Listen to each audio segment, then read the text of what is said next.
شروع اللہ کے پاک نام سے جو بڑا مہربان اور نہایت ہی رحم کرنے والا ہے۔ ناظرین، آج آپ کی خدمت میں ہے قصہ معراج کا۔ نبی پاک کریم صلی اللہ علیہ وسلم نے ایک صبح کو ارشاد فرمایا کہ گزشتہ شب میرے خدا نے مجھے اپنے خاص شرف سے نوازا۔ گزشتہ شب جب کہ میں سو رہا تھا، رات کے ایک حصے میں جبرائیل آئے مجھے بیدار کیا۔ میں ابھی پوری طرح جاگ بھی نہ پایا تھا کہ وہ مجھے حرم کعبہ بھی اٹھا لائے۔ میں تھوڑی دیر لیٹا تھا کہ پوری طرح بیدار کر کے پہلے میرے سینے کو چاک کیا اور دھویا اور ایمان و حکمت سے بھر دیا۔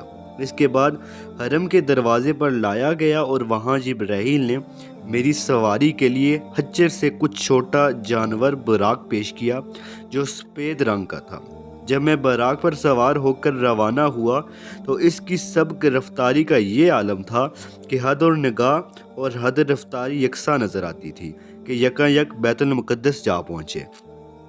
یہاں جبرائیل علیہ السلام کے اشارے پر براق کو مسجد کے دروازے کے اس حصے سے باندھ دیا جہاں انبیاء اپنی سواریاں باندھا کرتے تھے۔ مسجد اقصیٰ میں آپ نے انبیاء کرام کے ساتھ نماز ادا کی۔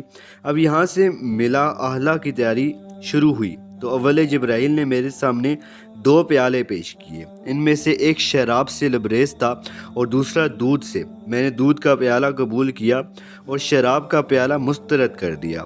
یہ دیکھ کر جبرائیل نے کہا، آپ نے دودھ کا پیالہ قبول کر کے دین فطرت کو اختیار کیا، اور یاد رکھیے کہ اگر آپ نے شراب پی ہوتی تو آپ کی امت گمراہ ہو جاتی۔ اس کے بعد ملاح اعلیٰ کا سفر شروع ہوا اور جبرائیل کی ہم رکابی میں براق نے آسمان کی جانب پرواز کی۔ جب ہم پہلے آسمان تک پہنچ گئے تو جبرائیل نے نگہبان فرشتوں سے دروازہ کھولنے کو کہا۔ نگہبان فرشتے نے دریافت کیا، کون ہے؟ جبرائیل نے کہا، میں جبرائیل ہوں۔ فرشتے نے دریافت کیا، تمہارے ساتھ کون ہے؟ جبرائیل نے جواب دیا، محمد۔ فرشتے نے کہا، کیا خدا کے مدعو ہو کر آئے ہیں؟ جبرائیل نے کہا، بے شک۔ فرشتے نے دروازہ کھولتے ہوئے کہا، ایسی ہستی کا آنا مبارک ہو۔ جب ہم اندر داخل ہوئے تو حضرت آدم سے ملاقات ہوئی۔ جبرائیل نے میری جانب خاطب ہو کر کہا، یہ آپ کے والد ہیں، آپ انہیں اسلام کیجیے۔ میں نے انہیں سلام کیا اور انہوں نے جواب دیتے ہوئے فرمایا، خوش آمدید صالح بیٹے اور صالح نبی۔ اس کے بعد دوسرے آسمان تک پہنچے اور پہلے آسمان کی طرف سوال و جواب ہو کر دروازے میں داخل ہوئے تو وہاں یحییٰ و عیسیٰ سے ملاقات ہوئی۔ جبرائیل نے ان کا تعارف کروایا اور کہا، آپ سلام پر پیش قدمی کیجیے۔ میں نے سلام کیا۔ ان دونوں نے جواب دیتے ہوئے فرمایا، خوش آمدید ہے برگزیدہ بھائی اور برگزیدہ نبی۔ پھر تیسرے آسمان تک پہنچ کر یہی مرحلہ پیش آیا، اور جب میں تیسرے آسمان میں داخل ہوا تو حضرت یوسف سے ملاقات ہوئی۔ جبرائیل علیہ السلام نے سلام کے لیے کہا اور میرے سلام کرنے پر یوسف نے بھی سلام کا جواب دینے کے بعد یہی کلمہ کہا، خوش آمدید ہے برگزیدہ بھائی اور برگزیدہ نبی۔ بعد ازاں چوتھے آسمان پر اس سوال و جواب کے ساتھ حضرت ادریس علیہ السلام سے ملاقات ہوئی۔ پانچویں آسمان پر حضرت ہارون علیہ السلام اور چھٹے آسمان پر موسیٰ علیہ السلام سے اسی طرح ملاقات ہوئی۔ لیکن جب میں وہاں سے روانہ ہونے لگا تو حضرت موسیٰ علیہ السلام پر رکت طاری ہو گئی۔ میں نے سبب دریافت کیا تو فرمایا، مجھے یہ رشک ہوا کہ اللہ تعالیٰ کی حکمت بالغہ نے ایسی ہستی کو جو میرے بعد مبعوث ہوئی یہ شرف بخش دیا کہ اس کی امت میری امت کے مقابلے میں چند در چند زیادہ جنت سے فازیاب ہوگی۔ اس کے بعد حسب سابق سوال و جواب کا مرحلہ طے ہو کر جب میں 7ویں آسمان پر پہنچ گیا تو حضرت ابراہیم سے ملاقات ہوئی جو بیت معمور سے پشت لگائے بیٹھے تھے، اور جب میں روز 70,000 فرشتوں داخل ہوتے تھے۔ انہوں نے میرے سلام کا جواب دیتے ہوئے فرمایا، مرحبا ہے میرے برگزیدہ بیٹے اور برگزیدہ نبی۔ 7 آسمانوں میں سے گزرنے کے بعد جلد ہی وہ مقام آن پہنچا تھا جہاں لوح محفوظ پر قلم لکھنے میں مصروف تھا۔ قلم کے لکھنے کی آواز آ رہی تھی۔ فرشتے خالق کائنات کی حمد و ثنا میں مصروف تھے۔ آخر کر حضور صلی اللہ علیہ وسلم نے سدرۃ المنتہا تک پہنچ گئے تھے۔ یہ حد انتہا تھی۔ یہاں پہنچ کر جبرائیل علیہ السلام یہ کہہ کر جدا ہو گئے، یہ حدا اور آنکھ ہے جہاں رک جانے پر میں مجبور ہوں کہ اس مقام سے آگے میرا گزر ممکن نہیں، مگر ہے شاہ مرسلان، ہے محبوب خدا۔ آپ صلی اللہ علیہ وسلم اپنا سفر جاری رکھیے اور اپنے نور کے جلوں میں نور مجسم خالق کائنات تک پہنچ جائیں۔ کہ رب دو جہاں آج کی رات اپنے محبوب کی آمد کا منتظر ہے، اور پھر اللہ کا منتخب بندہ، اس کا محبوب وجہ تخلیق کائنات رحمت للعالمین، ان پردوں میں سے گزرتا گیا جن میں وہ نہاں تھا، جو انسانی نظروں سے مستور تھیں، یہاں تک کہ وہ وحدت کے آخری پردہ تک جا پہنچے۔ پھر اس صلی اللہ علیہ وسلم نے اپنی نظروں سے اس ذات مطلق کو دیکھا جسے کوئی دوسری آنکھ دیکھنے کی متحمل نہیں ہو سکتی۔ محمد کی جسمانی آنکھیں اس تجلی کو پورا طرح نہ دیکھ سکتی تھی، اس لیے اللہ نے اپنے رسول کی قلب کی آنکھ روشنی فرما دی، جو اب ذات خداوندی کے لامتناہی جلووں کو دیکھ سکتی تھی۔ سورۃ نجم کی ابتدائی 17 آیات کی تلاوت کے وقت آ گیا تھا، قسم ہے تارے کی جبکہ وہ غروب ہوا، تمہارا رفیق نہ بھٹکا ہے نہ بہکا ہے، وہ اپنی خواہش نفس سے نہیں بولتا، یہ تو ایک وحی ہے جو اس پر نازل کی جاتی ہے، اسے زبردست قوت والے نے تعلیم دی ہے، جو بڑا صاحب حکمت ہے۔ وہ سامنے آ کھڑا ہوا جبکہ وہ بالائی افق پر تھا، پھر وقت قریب آیا اور اوپر معلق ہو گیا، یہاں تک کہ 2 کمانوں کے برابر یا اس سے کچھ کم فاصلہ رہ گیا۔ تب اس نے اللہ کے بندے کو وحی پہنچائی جو وحی بھی اسے پہنچانی تھی۔ نظر نے جو کچھ دیکھا، دل نے اس میں جھوٹ نہ ملایا۔ اب کیا تم اس چیز پر جھگڑتے ہو جسے وہ آنکھوں سے دیکھتا ہے؟ اور ایک مرتبہ پھر اس نے سدرۃ المنتہا کے پاس سے اترتے دیکھا، جہاں پاس ہی جنت الماوا ہے۔